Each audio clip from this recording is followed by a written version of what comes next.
paz do Senhor Jesus, sejam todas bem-vindas nesta tarde, sejam todos bem-vindos. Começando agora mais uma tarde de Papo Nosso. Pois é, hoje dia 10 de novembro, já estamos na reta final do ano de 2020. E começando hoje mais um Papo Nosso com o tema Mulheres Transformadas. E a nossa mulher de hoje é a nossa irmã Joquebede. Sim, Joquebede. Iremos falar um pouquinho dessa mulher. Enquanto vocês vão chegando, se acomodando, né, irmã Leide? Já está aí. Seja bem-vinda, tá? Vamos ouvir um louvor da Vanilda Bordieri, O Choro de Joquebede.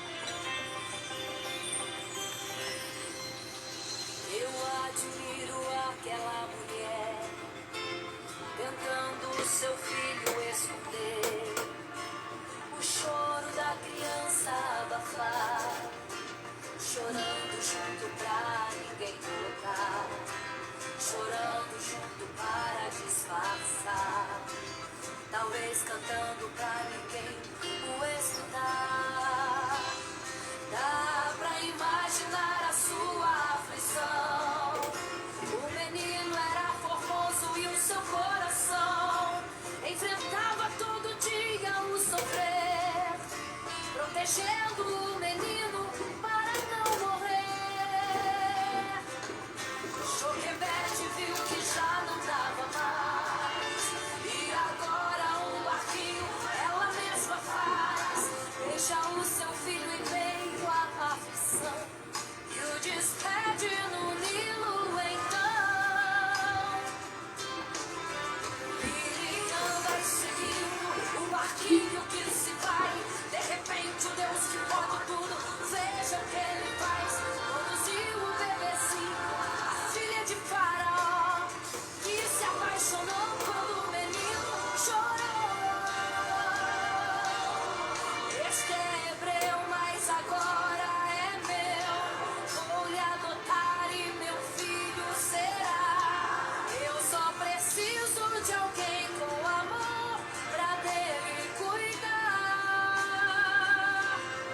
E Miriam então se ofereceu, conheço alguém a quem posso chamar. E se apressou, disse: mãe, Deus te ouviu, atendeu teu clamor. Vai buscar seu filho, porque Deus já te ouviu. Vai se chamar Moisés, porque das águas saiu. Pode soltar o seu grito, porque o Egito não mata seu filho. Vai abraçar seu filho, porque dele Deus cuidou. A filha de Faraó, o seu filho encontrou. Pode se alegrar, porque o choro do menino ninguém vai calar. Pode trazê-lo de volta, não precisa se esconder. E Deus tem provisão, tem uma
Deus é Deus e sempre, independente da circunstância, Ele continua nos ajudando.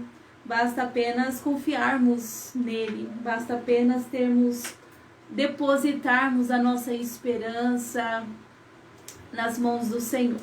Já está conosco a Diana, a Thaís, a Márcia, a Leide. Olha só, a Thaís Freitas, fazia tempo que ela não aparecia por aqui.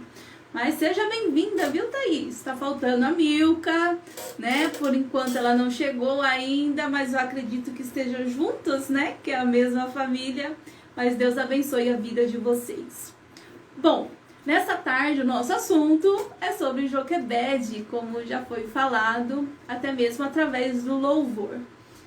E o nosso texto base está no livro de Êxodo, tanto no capítulo 2, mas também o capítulo 6, o verso 20. Nós vamos dar base ao capítulo 6, verso 20, aonde vai falar explicitamente o nome dessa mulher, os seus filhos e o seu marido. Que vai dizer assim, olha só, a irmã Ana Maria também. Seja bem-vinda, irmã Ana Maria. Não perde um papo nosso. Deus abençoe a sua vida, tá? Olha só. Capítulo 6, verso 20 de Êxodo vai dizer assim: E Anrão tomou por mulher a Joquebede, sua tia, e ela gerou-lhe a Arão e a Moisés, e os anos da vida de Anrão foram 137 anos. Então aí a gente vê a família completa de Joquebede. E para a gente dar início, né, a essa história tão bonita dessa personagem, a gente precisa tocar no nome de uma outra pessoa. Eu tenho certeza que vamos dizer assim, que é algo quase que impossível alguém não saber quem foi Moisés, quem era Moisés. Por quê? Porque a sua história, ela é contada, ela é relembrada em vários momentos, né? Temos várias músicas infantis, temos até mesmo vários filmes. E embora o foco do filme seja revelar a estratégia, a forma de Deus cuidar do seu povo, enfim, esse é o foco, nós ficamos a par da personagem central da história, que é Moisés. E quando a gente fala de Moisés, né, por trás dele teve alguém que o gerou. E essa pessoa que o gerou nada mais é do que este nome, do que essa mulher chamada Joquebede. Talvez na sua memória, quando se fala em Joquebede, venha à sua mente uma mulher fazendo um cestinho, né, de junco, colocando um bebezinho dentro, colocando lá na margem do rio, junto aos juncos, né, à beira do rio, e ali abandonando o seu filho e deixando à mercê da situação. Essa é a imagem, o que nós entendemos, o que nós lembramos do que é Joquebede. Mas quem era ela de fato? Né? Qual era a sua personalidade? Qual era a sua história de fato? E até mesmo o que ela nos ensina? Será que somente esse episódio dela estar fazendo esse cestinho, esse barquinho, né, betumando para que seu filho pudesse ser colocado ali? Não, não é só isso. Existe uma outra história que a gente pode extrair a partir do que ela fez com o seu filho Moisés. Levando em consideração a época, o momento, o que eles estavam passando. Então, para a gente começar, Joquebede, ela casou com seu sobrinho Anrão. Como nós lemos no capítulo 6, verso 20, Anrão casou-se com a sua tia. Então, Anrão era sobrinho de Joquebede, tá? ambos, né, os dois nasceram ali no Egito, e como que eles foram morar, passar, viver ali no Egito, sendo que era um povo hebreu. O povo hebreu não morava, né, a sua terra não seria ali no Egito. Mas a gente precisa voltar um pouquinho na história. Então, quando Jacó ele sobe para o Egito com toda a sua casa, porque José ali era o governador na época no Egito, a Bíblia vai dizer que sobe dentro da casa de Jacó um total de aproximadamente 70 pessoas junto com Jacó. E ali vão morar, vão habitar, vão estabelecer-se naquelas terras. E conforme o tempo foi passando, eles foram se multiplicando, porque as condições ali eram favoráveis. Mas só que o tempo foi passando, a dinastia daquele faraó acaba-se não existindo, né? Não existe mais. E a partir de então, começa a governar, começa a reinar um outro faraó. E a Bíblia ela é bem enfática a dizer que aquela dinastia ou aquele faraó não conhecia a Deus. Não conhecia a Deus, mas não conhecia a história de José. Não conhecia o porquê que aquele povo foi parar ali. Não conhecia o porquê que foi um homem hebreu que fez com que o Egito também não sucumbisse com a fome, enfim. Então este novo faraó não conhecia nada sobre a história dos hebreus. E de 70 pessoas, né, aproximadamente, que subiram para o Egito, agora já havia se passado 430 anos, muito tempo se passou. Não estava mais em 70 pessoas, em 100 pessoas, mas era uma estimativa de aproximadamente 3 milhões de pessoas agora, 3 milhões de hebreus que estavam ali na terra do Egito. E quando aquele faraó assume, né, começa a governar, e ele tem... e ele se depara com este povo, a Bíblia vai dizer que ele vai temer, que ele vai sentir um medo. Por quê? Porque ele sabe que aquele povo poderia se revoltar, aquele povo poderia se rebelar, aquele povo poderia se juntar com um inimigo dos egípcios, do Egito, e ali, né, formar alianças para poder subjugar o Egito, para poder oprimir o Egito. Então, aquele faraó vai bolar uma estratégia para que aquele povo, o povo hebreu, não crescesse, não se multiplicasse, as suas forças sucumbissem com o tempo.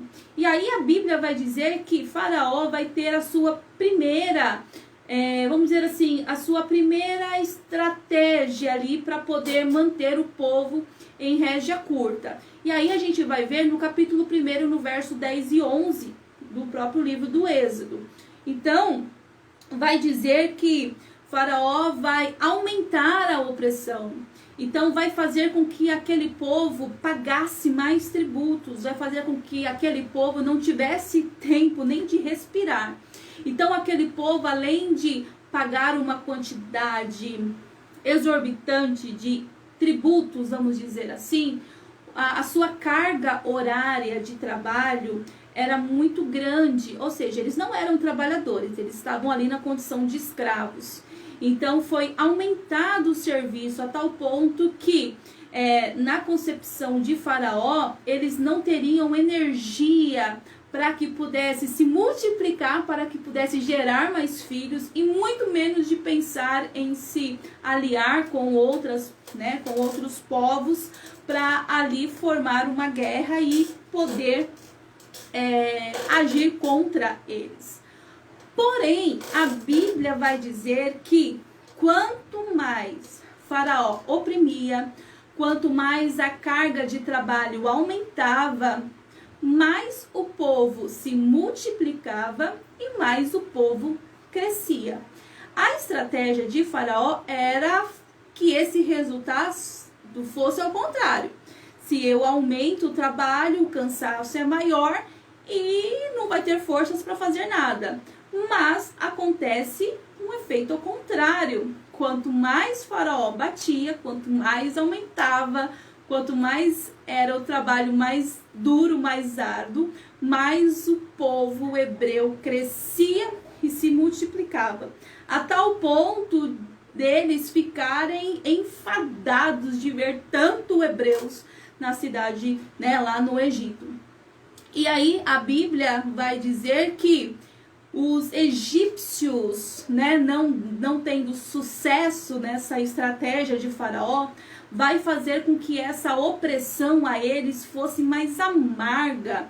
E aí no verso 14 do capítulo 1 vai dizer que eles faziam com que a vida deles fosse amarga. Ou seja, não tinham dó mesmo, humilhavam, batiam, matavam, porque eles não queriam mais aquele povo ali, porque tinham medo que eles pudessem se rebelar contra eles.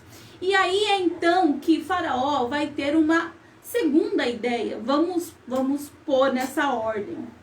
E aí nessa segunda estratégia que Faraó vai ter, ele vai querer contar com a ajuda de duas mulheres, de duas parteiras. Então, como o povo hebreu era um povo que estava crescendo, se multiplicando, então ele tem a ideia de que no momento do parto, quando as hebreias tivessem os seus filhos, se fosse menino, era para que aquelas parteiras dessem um jeito de matar a criança, e ali dava a justificativa de que tinha morrido na hora do nascimento. Mas se fosse menina, era para deixar viva. Mas a Bíblia vai dizer que aquelas mulheres não concordaram com o que Faraó queria fazer, porque elas temiam a Deus, não concordaram. E ali elas vão armar uma justificativa, né? Isso aí a gente vai ver um pouquinho mais à frente. E elas não vão obedecer.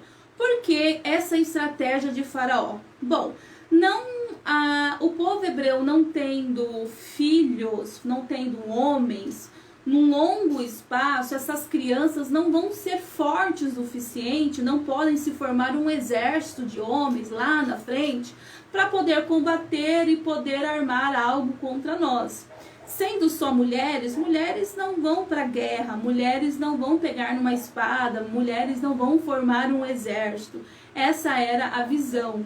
Então, não tendo meninos, era impossível ter uma geração forte que pudesse se rebelar contra eles. Por quê? Os homens que eram fortes naquela época, a longo prazo, se tornariam velhos, perderiam as suas forças, e teria apenas mulheres ali que seriam facilmente subjugadas pelo Egito. Mas a Bíblia vai dizer que essa ideia não foi aprovada, né, por aquelas parteiras, a tal ponto que elas não obedeceram a Faraó. Então elas deram a justificativa de que quando chegavam lá, as hebreias já tinham dado à luz e os meninos continuavam vivos, né? Não tendo essa separação entre morte, quem poderia viver, quem poderia morrer. Mas só que a Bíblia vai dizer que ele vai ter então uma terceira ideia. Já que essa ele não conseguiu executar, então ele vai ter essa terceira ideia. E essa terceira ideia a gente vai ver no verso 22 do capítulo 1. Então ele vai fazer com que o seu próprio povo, vai fazer com que os próprios egípcios pudessem executar essa ordem. Então, no verso 22, vai dizer que ele vai ordenar ao seu povo, né, que todos os filhos que nascerem dos hebreus fossem lançados no rio, mas que todas as filhas pudessem viver. Então, o próprio povo egípcio, quando tinha conhecimento de que nasceu um menino hebreu, eles mesmos tinham a autoridade de pegar e jogar no rio. Mas se fosse menina, poderia viver. E aí é nesse contexto texto, é nesse momento que vai vir à tona a história de Joquebede. Não que vai nascer nesse mesmo momento, mas era uma história que já estava em andamento e vai vir à tona agora. E aí a Bíblia vai dizer que essa mulher, neste momento, no capítulo 2 do Êxodo, a qual nós estamos, ela já tinha 2 filhos. Ela tinha um filho chamado Arão e uma menina chamada Miriam. A Bíblia não vai revelar a distância, né, de idade entre eles, mas isso não nos importa agora, isso não é o nosso foco. Mas a Bíblia vai dizer que é neste momento, né, ela, Joquebede, já sendo mãe de 2 crianças, ela descobre nesse contexto onde não poderia gerar. Não que não poderia gerar, mas era algo difícil, porque não saberia o destino da sua criança.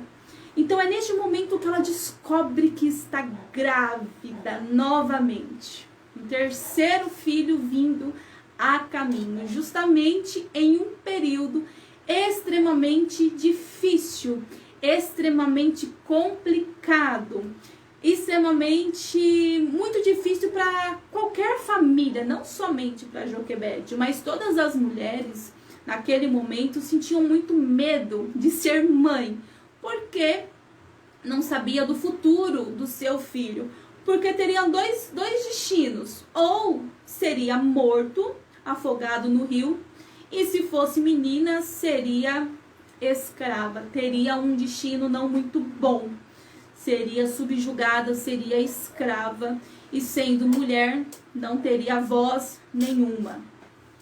Mas aí a gente vai tentar entender por quê. Porque naquela época não existia, né, métodos contraceptivos, né, que muitas mulheres hoje em dia usam para não poder gerar, para poder evitar uma nova gravidez, enfim. E naquela época não existia estes métodos, né, que hoje nós conhecemos. Até porque a gravidez era símbolo da bênção de Deus sobre a vida da mulher. Por que a gravidez era símbolo da bênção de Deus sobre a vida da mulher? Era a forma de Deus abençoar a mulher. E isso a gente vai ver lá com Sara, com Sarai, com Rebeca, com Raquel, enfim. E a gente vai ver com Ana lá na frente. Então, Joquebede sabia que o fato dela ser mãe novamente é que Deus a estava abençoando, Deus a tinha abençoado. Deus havia feito do seu ventre fértil para gerar vidas. E era uma coisa muito complicada tentar tirar aquela criança antes do tempo, fazer com que fosse abortado, porque se Deus o abençoou para que isso acontecesse, por que eu iria contra a vontade de Deus? É claro que não existia meios, né? Não existia métodos contraceptivos, mas como existiam ervas que poderiam aumentar a fertilidade, isso a gente vê lá na história de Jacó, Raquel e Leia, quando Rubens, né, Judá, vai ali, acha aquelas mandrágoras ali e acontece aquele... Raquel acaba querendo, enfim. E da mesma forma que existiam ervas para que aumentasse a fertilidade feminina, existiam também ervas que faziam com que o ventre ficasse seco ou que houvesse um aborto, mas as mulheres não usavam porque sabiam que era bênção de Deus ser mãe. E eu fico imaginando que Joquebede, ela poderia sim ter tomado alguma infusão, ter comido alguma erva para que a criança não chegasse a nascer, para que a criança não chegasse a ser gerada, já que ela não tinha como saber, não tinha nenhum instrumento para saber o sexo da criança, se era menino ou menina. Então, de qualquer forma, ela seria morta a vir ao mundo. Mas mesmo assim, ela não sabendo se seria menina ou menino, ela resolve permanecer com a bênção de Deus. E aí a gente vai entender que ela poderia, fazendo isso, evitar uma dor, ela poderia evitar um sofrimento, porque imagine só, né, uma mulher 9 meses, né, 49 semanas ali, gestante, e no final da gravidez a criança nasce, você vê que nasce com saúde, que nasce perfeita, e ali é arrancada do seu braço, não para um destino bom, mas para ser morta. Imagine a dor, o sofrimento que não estava sendo gerado apenas uma bênção, por mais que fosse uma dádiva de Deus, tinha aquele sentimento de dúvida, tinha aquele sentimento de medo, porque não sabia o destino da criança. Mas o que me chama a atenção em Joquebede é que, mesmo ela sabendo do destino tão difícil que ia ter o seu filho, se fosse menino seria morto, se fosse menina seria escrava, mesmo ela sabendo dessa vida difícil, dessa vida dolorosa, que o seu filho, que a sua filha viria enfrentar lá no futuro, ela decide confiar, ela decide depositar a sua esperança, a sua confiança em Deus.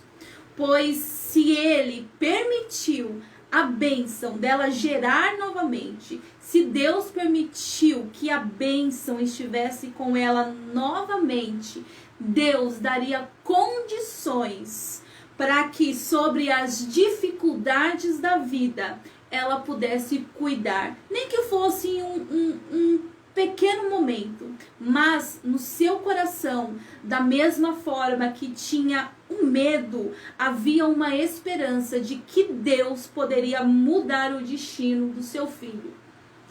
E aí o primeiro ponto que a gente vai entrar sobre essa mulher é sobre a sua inteligência. Então, Joquebede, nós sabemos, né, que foi uma mulher muito corajosa, mas o primeiro ponto que a gente vai destacar é a inteligência dessa mulher. Por que a inteligência, a sabedoria dessa mulher? E a gente vai ver que a sabedoria dela, a inteligência dela é surpreendente. Por quê? Embora após o parto, né, ela ficou com medo. Porque ela sabia que o destino do seu filho seria decretado no momento do parto. Então, eu acredito que havia uma apreensão. Será que é menino? Será que é menina? E no momento que ela dá luz, que ela pega a criança nos seus braços e ela vê que era um menino, eu imagino como ela não sofreu. Eu imagino como que ela não se angustiou, porque ela sabia que ele já havia nascido condenado pelo mundo. O mundo já havia condenado aquela criança para a morte. Mas só que quando ela pega aquela criança nos braços, ela não vai entrar em desespero. Embora a Bíblia não fala, a gente vai ver que ela não vai entrar em desespero. Ela não vai agir loucamente, ela não vai sair gritando, não.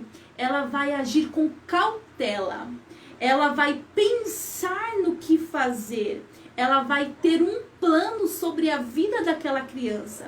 Quando ela pega o menino em seus braços, até então um menino sem nome, um menino condenado, ela não vai se angustiar por ele ter nascido. Ela não vai entrar em desespero. O que eu vou fazer com essa criança que o mundo já condenou?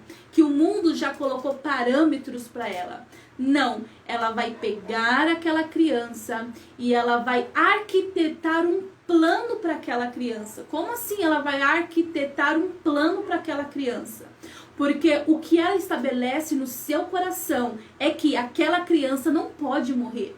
Aquela criança vai viver independente da circunstância que o mundo, que o Egito colocou. O Egito decretou a morte, mas o plano que ela estabelece no seu coração é que aquela criança vai viver. O que colocaram sobre aquela criança era um fim. O que colocavam na cabeça era que qualquer criança que fosse menino já fosse enxergada a destruição, que já fosse enxergado o fim. Mas quando Joquebede pega o seu filho no colo, ela não vai enxergar o fim daquela criança.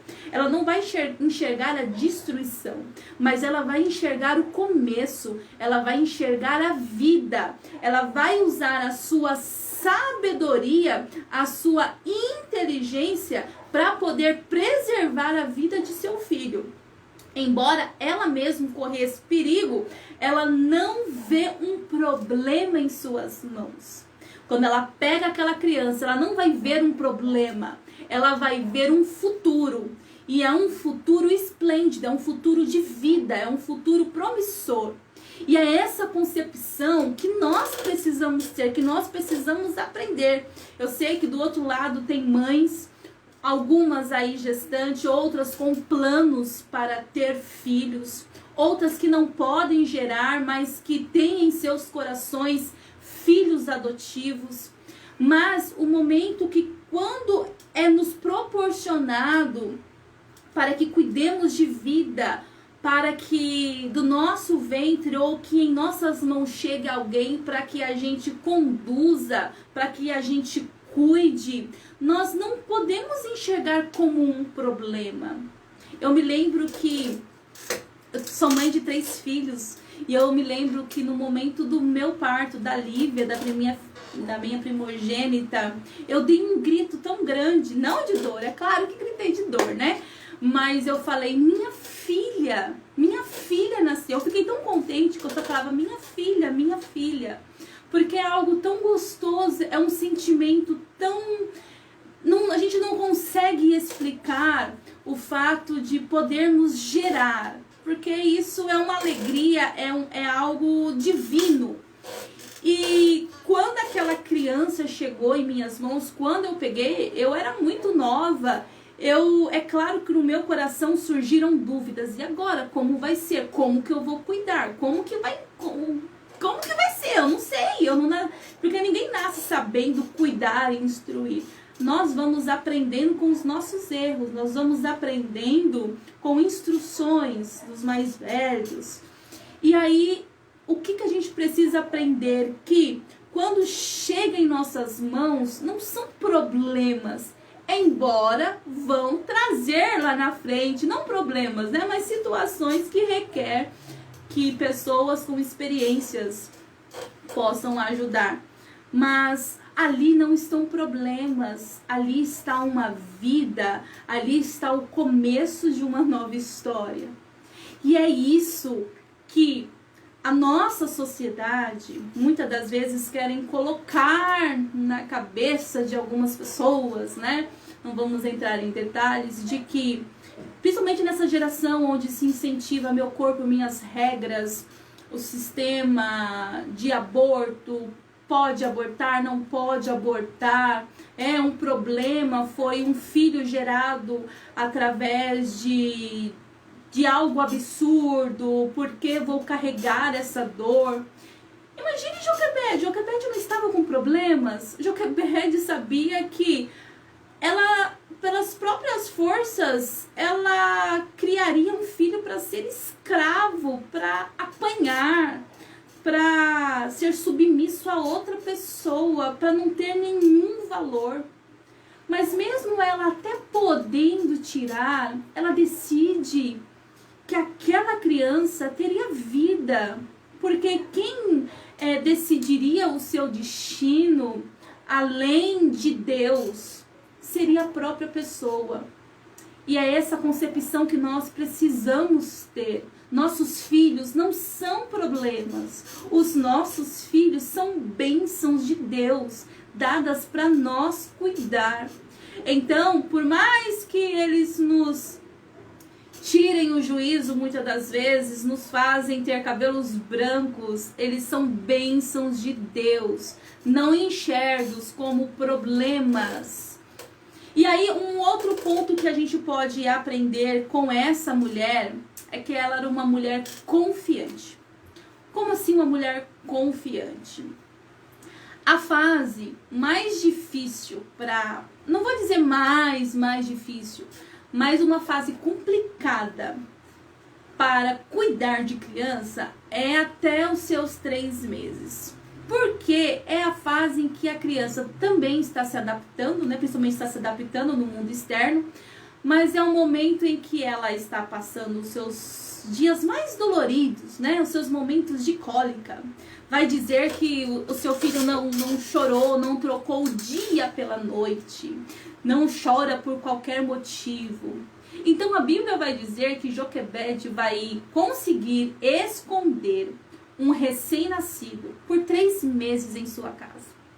Olha só, hoje a nossa casa tem estrutura, tem todo o conforto. Por mais humilde que sejamos, nós sempre damos o melhor para os nossos filhos. Mas imagine na condição de escravo, não tendo muitos recursos. Como que uma mulher ia conseguir esconder um recém-nascido, né, dentro da sua casa, sem que ninguém soubesse que ali tinha uma criança que toda hora chorava?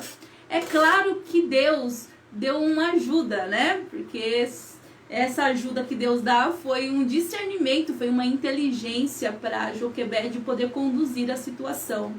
Mas aí nós vamos ver a confiança dela em Deus, porque ela decide confiar no Senhor. O Senhor, vou usar esse termo, decide ajudá-la a contornar aquela situação. A inteligência e a sabedoria daquela mulher fez com que ela visse não um problema dentro da sua casa, não um problema nas suas mãos. Ela tinha uma dádiva de Deus. Então ela vai depositar toda a sua confiança no Senhor. Ela estava com medo? Sim, porque a qualquer momento poderia alguém entrar na sua casa e arrancar aquela criança da sua mão. Mas mesmo com medo, ela decide confiar em Deus até que o menino cresça. Então ela não sabia qual o momento que ela teria que se desfazer da criança, porque ela sabia que seria impossível conseguir permanecer aquela criança ali por muito tempo, porque conforme a criança vai crescendo, os barulhos vão aumentando.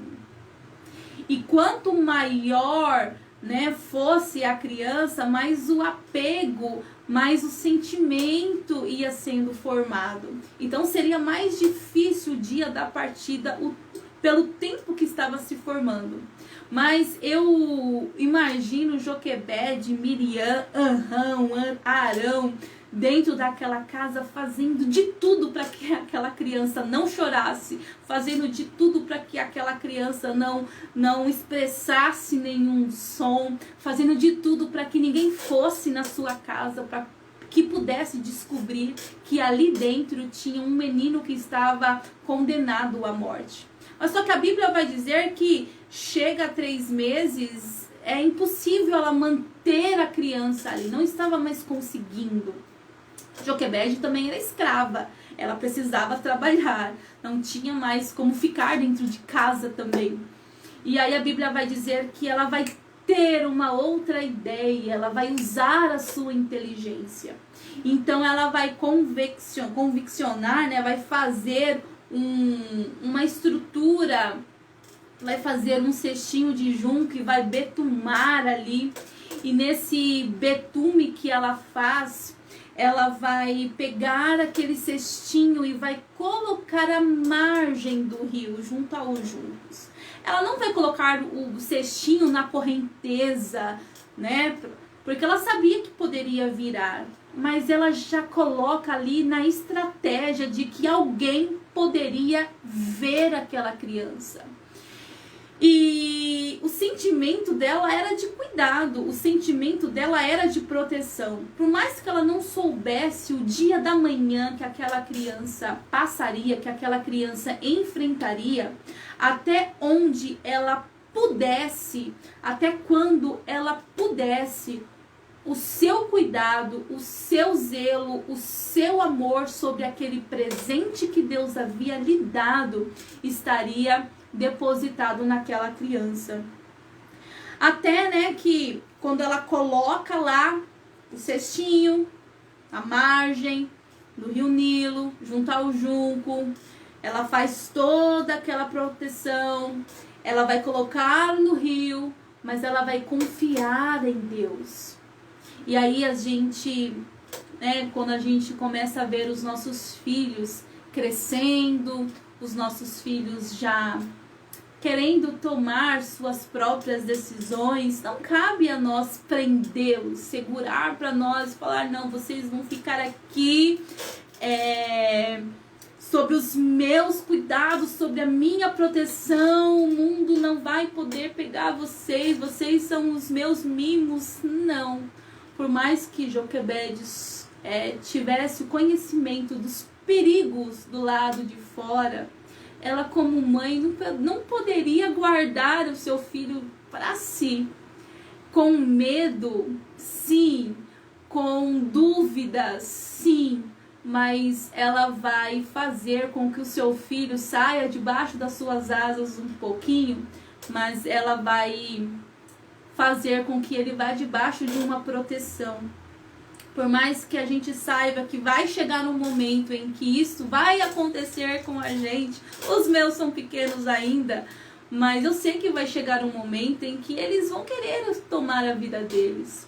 Mas eles podem ir, mas só que o amor, o zelo, o cestinho, a proteção vai ir acompanhando a vida deles. E é isso que a gente precisa aprender. Sabemos que eles vão? Sim, mas a proteção nós precisamos colocar na vida deles. E aí essa proteção é uma proteção espiritual. Nós precisamos incentivar os nossos filhos também a confiar em Deus, para que quando eles se deparem com o mundo lá fora, eles não entrem em desespero com as dificuldades. Porque é claro que quando Joquebede coloca aquele cesto no rio, por mais que ali dentro tivesse algum cuidado, por mais que ali dentro fosse betumado para que a água não entrasse, por mais que ali tivesse algum pano para que mantivesse a temperatura, com o tempo ali dentro foi ficando gelado. Por o conforto daquela criança que estava ali dentro não foi para sempre. Com o tempo foi gerando um desconforto, porque quando a filha de Faraó pega aquele cestinho, a criança está chorando. Então não era tão confortável estar ali dentro. E por mais que a gente envolva em uma proteção os nossos filhos, lá na frente eles vão sentir o desconforto, vão chorar. Mas aí está a diferença, quando se tem o cuidado de uma mãe sábia, quando se tem o cuidado de uma mãe com sabedoria, ela vai saber administrar. Ela vai saber que é tempo dele aprender lá fora, mas que ela não pode interferir muitas das vezes nas suas escolhas, mas ela pode orientar para que ele não tome escolhas, não faça escolhas erradas. Porque está nas mãos dele, é o momento dele. E aí um outro ponto que a gente precisa aprender sobre Joquebede, se a gente for entrar sobre a confiança de Joquebede, tem muito assunto. Mas a gente precisa correr, porque já é 5h48, olha só. Um outro ponto que a gente precisa aprender sobre Joquebede, além dela ser sábia, inteligente, de ser uma mulher confiante em Deus, era uma mulher extremamente humilde. Como assim uma mulher humilde? Ela era escrava, claro que ela era humilde. Mas só que aí a gente vê essa humildade dessa mulher no momento em que a princesa, a filha de Faraó, pega a criança do cestinho. Quando a princesa pega a criança do cestinho, Miriam, né, a irmã de Moisés, que até então não tinha nome, né? Vai se aproximar e vai falar assim, olha, eu conheço uma que pode amamentar, que pode cuidar, enfim. E aí vai chamar, né, literalmente a própria mãe, né, Joquebede, para cuidar do seu filho. E quando Joquebede chega, Joquebede podia, é claro que quando Joquebede foi, eu tenho certeza que ela já foi alegre, que ela já foi radiante, porque ela sabia que o seu filho não teria o mesmo destino que os outros, né, dos seus outros conterrâneos. Não seria morto, foi salvo. Olha só quando a diferença quando nós depositamos a nossa confiança em Deus. Por mais que a gente saiba o que vai ser lá do futuro, o que vai acontecer com ele lá no futuro, mas quando a nossa confiança está em Deus, Deus ajuda, Deus faz com que os nossos sonhos sobre a vida dos nossos filhos sejam concretizados. Lembra que eu falei sobre a inteligência dessa mulher? Que ela não viu um problema na sua mão, que ela não viu a morte sobre a vida do filho? Ela fez um plano, ela arquitetou um plano. Eu vou cuidar do meu filho, eu vou proteger, eu vou esconder ele. Ela confiou em Deus. Ela viu vida, ela não viu morte. E quando chegou o momento dele sair de perto dela, ela, com confiança em Deus, ela já tinha algo em seu coração. Que aquela criança era vida, não era morte. E quando chega o momento, o Senhor, Ele dá esse presente para ela.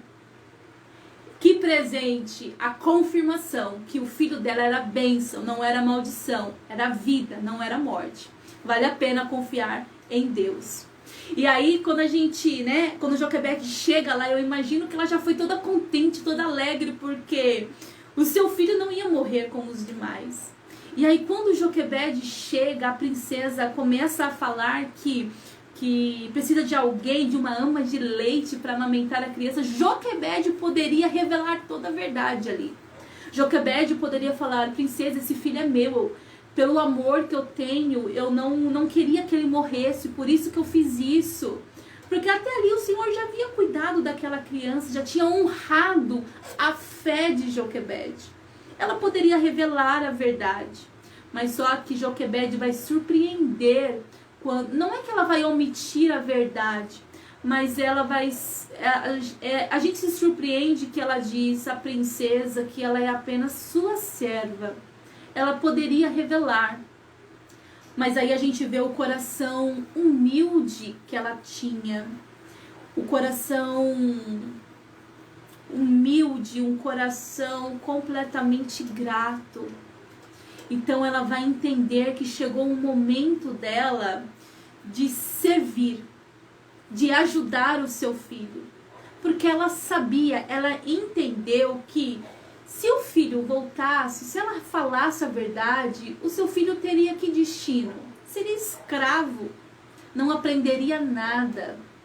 Mas ela tem humildade de reconhecer que das suas próprias forças não teria condição nenhuma. E ela decide arriscar. Mas por ter confiança em Deus, ela sabia que Deus estava guiando os seus passos. E aí a humildade dessa mulher é tão grande que quando ela traz o menino para sua casa, né, ela é assalariada para cuidar do seu próprio filho. Olha só que lindo. Ela não precisa mais trabalhar como escrava, porque agora o tempo dela é para educar o seu filho. E quando chega um momento de desmame, que ela precisa entregar Moisés à princesa, ela simplesmente poderia dar uma de louca e falar, não vou entregar, o filho é meu. Mas não, o seu coração é de que eu vou cumprir o que eu falei. A humildade dessa mulher. Mas não para aí nessas características, né? Entre inteligência, entre confiança, entre humildade. Nós vamos ver que Joquebede é uma mulher completamente temente a Deus. Nestes momentos que ela teve com o seu filho, né, amamentar, cuidar do seu filho, a gente vê que ela vai educar na lei do Senhor. Como assim ela vai educar na lei do Senhor? Embora a Bíblia não fala. Aí a gente pode fazer uma pergunta. Por que o comportamento de Moisés lá no futuro, né, depois de 40 anos, em relação ao povo hebreu, era tão diferente dos egípcios? Porque ele foi criado lá junto com os egípcios, aprendendo toda a cultura pagã, enfim, tudo. O sentimento dele de saber sobre o povo. Por que isso tinha no coração de Moisés? Porque quando pequeno, com certeza, isso eu posso falar com toda veracidade, Joquebede ensinou algumas coisas, deu tempo dela ensinar o seu filho sobre o Senhor. Embora não tivesse a Bíblia, embora não tivesse a lei escrita, mas eu tenho certeza que Joquebede contou a história do seu povo, contou como que Deus chamou Abraão, contou como que Deus livrou Isaac da morte, contou a trajetória de Jacó, contou como que eles entraram ali e contou que havia uma promessa de Deus libertar o seu povo dali da escravidão. E eu tenho certeza que estes ensinamentos ficaram no coração de Moisés, que quando se passaram o tempo, surgiu esse sentimento de querer, de se aproximar do seu povo. Sabe por quê? Porque a sementinha foi plantada lá no começo. E aí, conforme o tempo foi passando, essa sementinha foi germinando, até chegar o momento de desabrochar, até chegar o momento de brotar. E é isso que a gente precisa aprender com o Joquebede, a plantar sementes no coração dos nossos filhos. A semente da palavra de Deus, a semente do temor a Deus. Salomão vai escrever que o temor do Senhor é o princípio de todas as coisas. Se nós ensinarmos os nossos filhos desde pequenininho a temer ao Senhor, quando chegar lá na frente, ele não vai se desviar, mas se desviar, ele vai ter o pleno conhecimento dos seus atos. Nós não podemos decidir o futuro dos nossos filhos, mas nós podemos interferir desde pequeno. Como? Ensinamos a temer ao Senhor. Enquanto está conosco, nós podemos educá-lo, nós podemos fazer com que eles amem a Deus. E isso fará um grande diferencial lá na frente. Então, enquanto você puder, não deixe os seus filhos à mercê do mundo para ser ensinado conforme eles querem, conforme que o Egito diz, vocês têm que fazer isso, fazer aquilo. Não, está nas suas mãos a educação dos seus filhos. E aí, quando estiver lá na frente, você não pode chegar e falar assim, onde que eu errei? Porque você não vai ter errado, porque você vai ter acertado em ensinar o seu filho na lei do Senhor, na palavra de Deus, com os princípios cristãos, a temendo ao Senhor, a obedecendo ao Senhor, a amar ao Senhor como o único Deus. Essa mulher foi temente a Deus e ensinou o seu filho no caminho. Ela ensinou o seu filho não a andar o caminho, mas ensinou o seu filho no caminho. E aí, uma última característica dessa mulher que a gente pode extrair é uma mulher que tem uma característica de líder. Como assim de líder? Por que uma líder? O que é ser líder? É liderar algo, né? Isso tá na cara. Paz do Senhor, irmã Cleusa. Porque só uma líder pode contornar uma situação. Como assim? Uma pessoa que lidera, ela não vai agir precipitadamente. Ela vai ter estratégias. Ela vai saber conduzir qualquer situação. Um líder tem estratégias, tem plano. Um líder tem um objetivo. Um líder tem um alvo. É diferente daquela pessoa que apenas conduz. Mas um líder, ele vai instruir para os seus liderados E o objetivo dele não é que ele apenas seja o maior e todos tenham que obedecer. Porque o líder, ele não vai apenas falar, ele vai fazer. Os liderados aprendem com o líder quando o líder faz, quando o líder demonstra aquilo que ele é. E aí a gente vai ver essa característica nessa mulher, que ela era um exemplo de liderança. E por isso que a gente pode entender o porquê que Moisés foi um grande líder. Ela planeja o futuro, ela tem um alvo. Quando ela pega aquela criança nos seus braços após o parto, ela já planeja o futuro para o seu filho. O meu filho não vai morrer como os outros. O meu filho vai ter um futuro. O meu filho vai viver. O meu filho vai ser diferente. Eu não quero, eu não desejo que ele morra aqui. E a estratégia, o planejamento que ela vai ter para a vida de Moisés, a gente vai ver o cuidado. Ela estabelece um alvo. O alvo lá no futuro é que ele viva. E como que eu vou executar essa ação? Vou esconder. Embora o resultado não venha a curto prazo, o resultado vai vir a longo prazo, mas o líder, ele é paciente. Qualquer líder, tudo que faz, ele sabe que o resultado não vai ser imediato. O resultado é a longo prazo. Mas o resultado não é passageiro, não é algo que vem e já se acaba. É algo duradouro. Então, uma das características dela é que ela tem um planejamento para a sua família, para a vida do seu filho. A segunda característica, ela vai instruir Miriam a ficar de longe, vendo o que aconteceria com o menino. Como assim? Ela simplesmente poderia colocar a criança ali e ter ido embora. Mas não, ela já tinha arquitetado um plano de cuidado. E aí, a gente pode pensar assim, mas Miriam ficou ali para ver o que ia acontecer.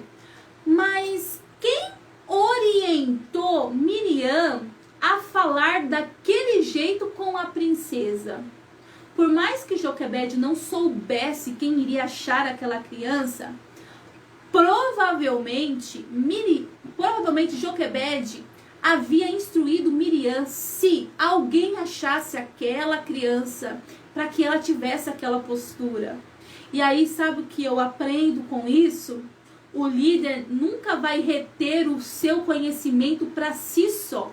Ele vai querer que os outros, que aquele liderado que é seu liderado, aprenda com ele, aprenda a ter a mesma postura cautelosa, aprenda a falar. O líder, ele discipula outra pessoa para que lá na frente ele também possa ocupar a mesma posição. E aí a gente vê a sabedoria de Miriam para conduzir a história junto com a princesa. Mas por quê? Porque ela foi, com certeza, orientada pela sua mãe. E aí a gente vê essa característica em Joquebede, essas características.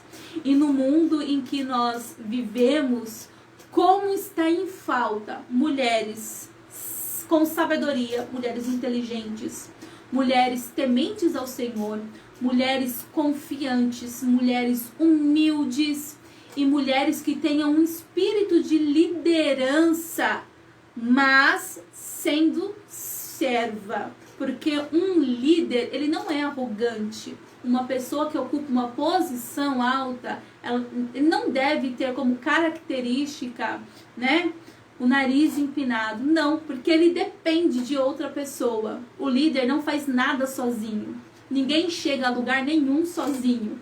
Todos dependem um do outro. Principalmente aquele que está numa posição de liderar. Depende de outra pessoa. E a prepotência, o orgulho, a arrogância não pode ser a característica dessa pessoa. Então, um conselho para as nossas vidas. Vamos aprender com Joquebede, com essas características. A zelar pelo nosso lar, a cuidar dos nossos filhos, a cuidar do presente que Deus nos deu. se Deus te fez frutificar, se Deus te fez gerar, mesmo neste tempo, mesmo nessas condições em que nós vivemos, é porque Ele sabe que você é capaz de ser bênção na vida desta dádiva, deste presente que o Senhor te deu. Então vamos usar a nossa sabedoria que o Senhor nos dá para sermos bênçãos na vida destes pequenos que vão vir, que estão em nossas mãos.